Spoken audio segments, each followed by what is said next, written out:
My name is Standring. There are a few of you I recognize in this wonderful group.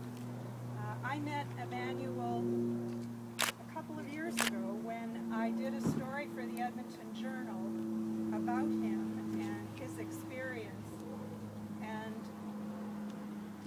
as I went through the process of doing the reporting, I was able to be dispassionate and objective, and I wrote the story, and when I had finished, I read it to my mother, and I couldn't get through it. I was able to do it to that point, but as soon as I shared it with another human being, it was so moving.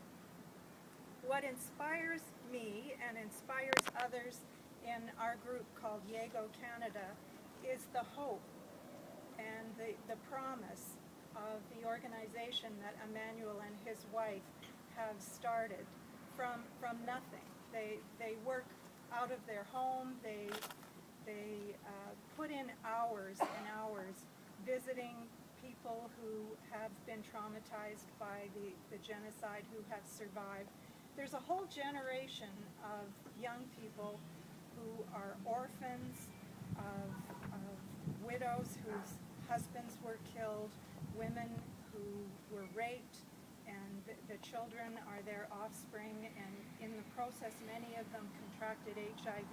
So there are many orphans in Rwanda, and they're in their teens now, and a whole generation of broken young people.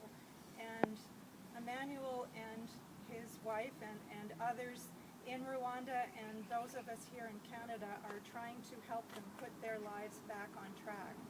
And we've held a couple of fundraising events, and we continue to work on that. One of the small things that we do is make little roses out of recycled sweaters, the wool sweaters, and we boil the wool and turn them into felt and cut them and sew them and make these, we call them roses for Rwanda.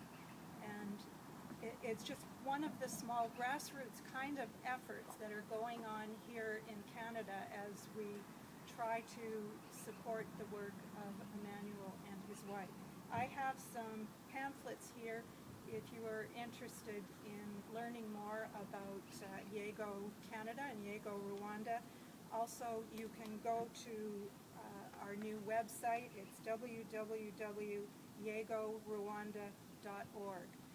Yego, as Emmanuel explained, is the Rwandan word for yes, and underlines the hope that underlines this whole program. So thank you for allowing me to share this with you today.